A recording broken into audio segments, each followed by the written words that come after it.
So, have you ever really stopped to think about what millions, literally millions of people are typing into AI models like ChatGPT every single day? Hmm.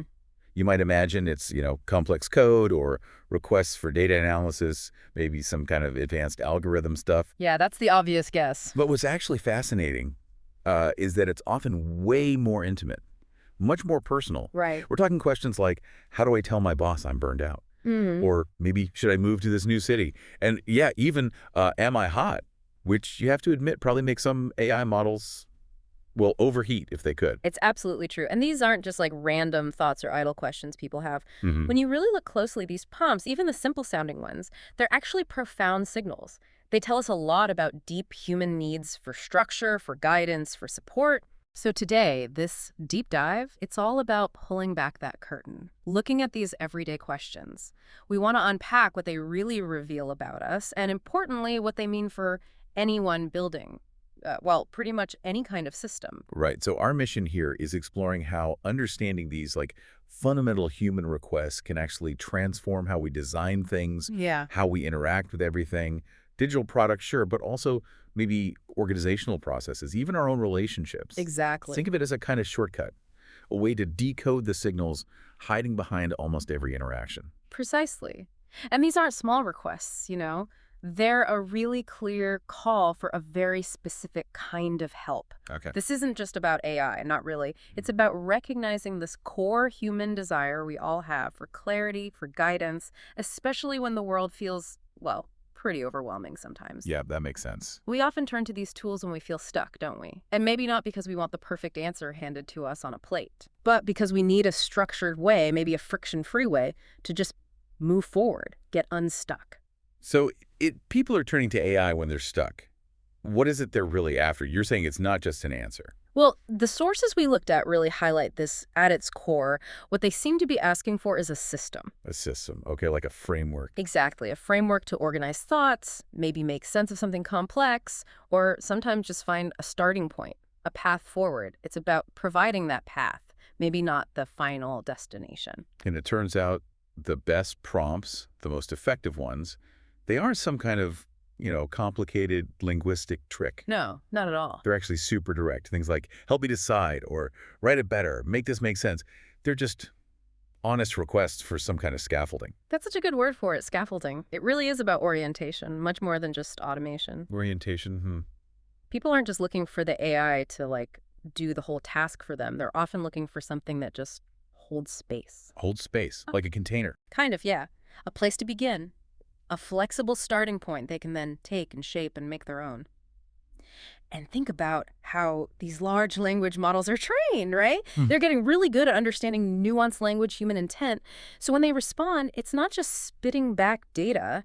They're using complex pattern recognition, generative abilities to give responses that can feel, well, quite empathetic, supportive, not just cold rules. Okay, that distinction, performance versus orientation. Yeah, That gives us a really clear design brief, doesn't it? Especially if you're building digital tools. The absolutely. goal isn't to judge where someone is right now. It's to adapt to it. Yeah. You want to let users choose how they want guidance. Right. What kind of help do they need in this moment? Exactly. Do they need inspiration? Just some light ideas? Yeah. Or maybe they want help improving something, so a bit of soft feedback. Or maybe they just need affirmation, like a positive mirror reflecting back what's already good. Yeah. And the tone of the response, which AI is getting good at adjusting, should really match that user choice. It's about meeting them where they are. And that's really about empathy in the design process, isn't it? You're giving the user control over the interaction. You're tailoring the AI's response to their actual need right then. You're truly listening to that underlying signal. Yeah, listening is key. Okay, building on that, let's dig into a case study that really brings this to life. It's kind of fascinating. One of the most viral things people are doing with ChatGPT and similar tools is asking, am I hot? Oh, yes, that one. Sometimes with a photo, sometimes just as a general, vibe check. Now, on the surface, you might just wave that away as vanity. Right, that's the immediate reaction. But if you connect it back to this deeper need we're talking about, It's something else. it's way more profound than that. It's really not about vanity. It's actually a request for reflection. Inflection, okay. Users aren't actually looking for a score, like a 7 out of 10, or some kind of judgment against a scale.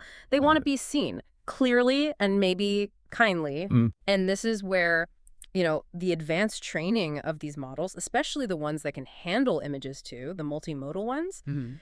this is where they really shine. How so? Because they can offer these nuanced, sort of empathetic responses that maybe even a human friend might struggle with sometimes.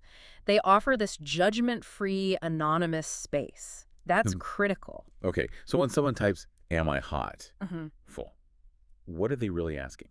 Underneath it all. It's much more layered. They might be asking, can this tool actually reflect how I seem to others, how I show up? Or maybe, can I explore changing something about myself without feeling like I'm being sold something or being judged? Right, without pressure. Exactly. And maybe most importantly, can I ask a really honest, maybe even vulnerable question and get a response that's actually useful, supportive? These are big questions about self-perception, identity, finding a safe space online. That makes a lot of sense. So it's less about the hotness and more about seeing me. Precisely. And we've actually seen this play out in really interesting ways. Users might ask for feedback on their appearance, and they get back these surprisingly specific but gentle suggestions. Things like maybe explore curtain bangs, they could frame your face nicely, or your facial features have this strong symmetry you could highlight. Wow, okay. Specific but kind. Exactly. But what happens next is even more revealing. They don't just stop there, Bro. they follow up. They start asking about skincare routines or personal style advice, or even broader stuff about self-expression. Ah, so it's a starting point for something bigger. Totally. It's like someone asking, does this shirt look okay? And ending up rethinking their whole wardrobe and maybe even how they see themselves. That's a real transformation journey. That's incredible. And you mentioned people document this. Yeah, some users actually record this whole process on TikTok or other platforms. They turn it into this public, unfolding story of personal transformation that goes way beyond just looks. And that journey, sparked by these non-judgmental AI interactions, that's a massive signal for how we should be designing these tools. It really is. It tells us that instead of just building systems that rate or evaluate people, We should be building interfaces that help people reflect, experiment, and ultimately, yeah, evolve. Imagine something like a visual reflection tool designed specifically for this kind of self-discovery. a visual reflection tool. I like the sound of that.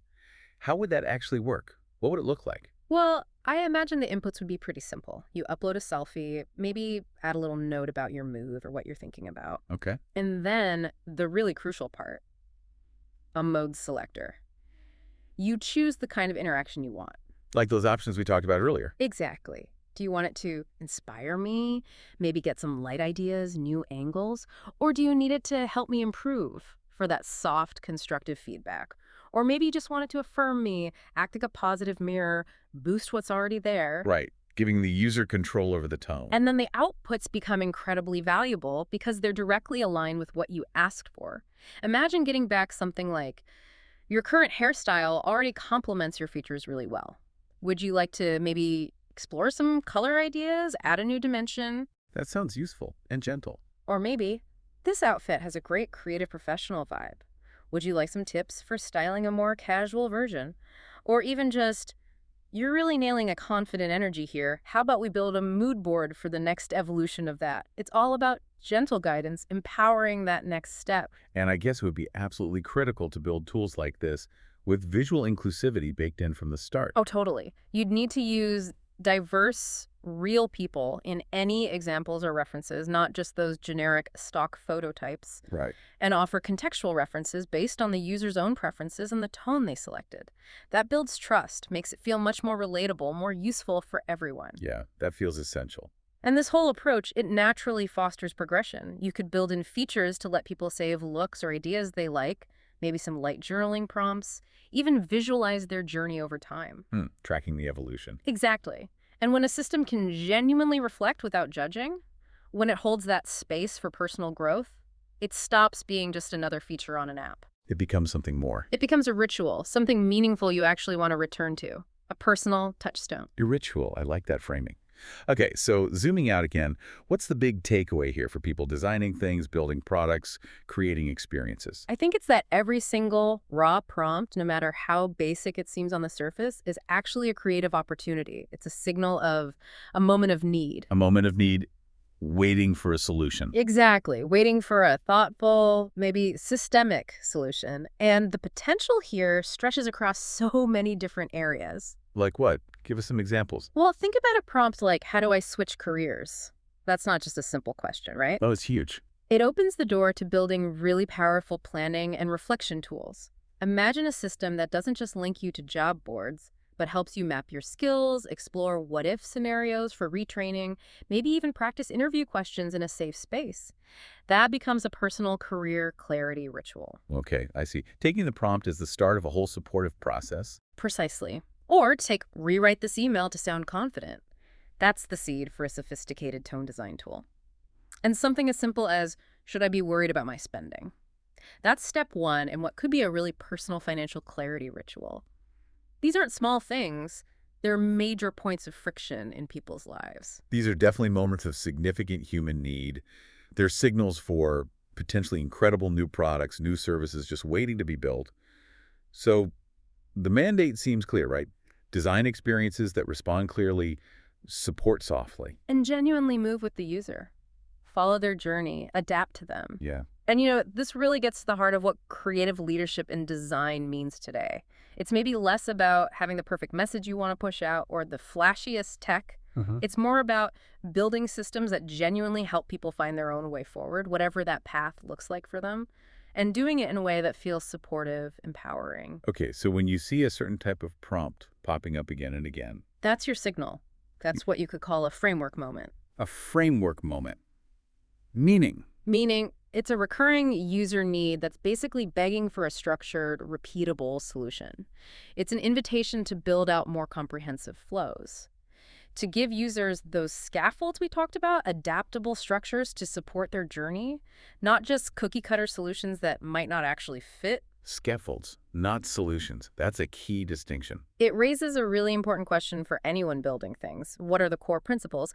I think it comes down to choosing reflection over ranking people or judging them, creating space for these small, repeatable rituals, and making absolutely sure the system's tone aligns with genuine care and support.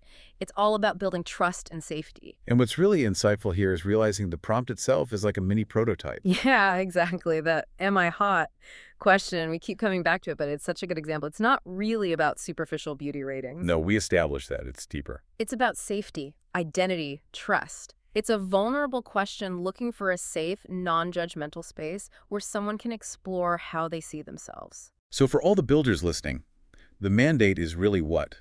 To create tools that hold that space. Hold that sacred space, yeah. With clarity, with intention.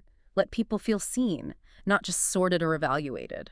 Make room for that open-ended exploration. And then this is crucial. Make it really easy for them to come back, to pick up their journey right where they left off. Okay, so it kind of boils down to a powerful formula, almost, for the experiences we create. Yeah, you could say that. Maybe something like clarity is the product you're ultimately offering. Clarity is the product, okay. Ritual is the user experience. That's what makes it meaningful and keeps people engaged. Ritual is the UX. Got it. And the system itself, the whole supportive structure, that becomes the story you're helping your user write in their own life. Clarity is the product. Ritual is the UX. System is the story. I like that. So wrapping this up, what does this all mean for you listening? We've kind of journeyed through how these seemingly simple questions people ask AI, they're actually incredibly powerful signals. Yeah, signals about really deep human needs. For clarity, for structure, and for that judgment-free space to reflect and grow. And the most impactful systems, the ones that really resonate, they aren't just the most efficient or the most technologically clever. No, they become these meaningful rituals, right? Things that genuinely help us understand ourselves better, navigate our lives with a bit more intention, maybe a bit less friction. They provide that comfort, that direction. They can transform everyday interactions into moments of real personal growth. So maybe a final thought to leave everyone with. Consider this. How could you apply these principles, clarity, reflection, holding space to the systems you build, or maybe even just to your own personal interactions, your relationships? Yeah, what familiar prompts show up in your own life? Those recurring questions you ask yourself, or maybe others ask you. Could they be signals for a deeper unmet need? A need just waiting for you to design a new, meaningful ritual around it?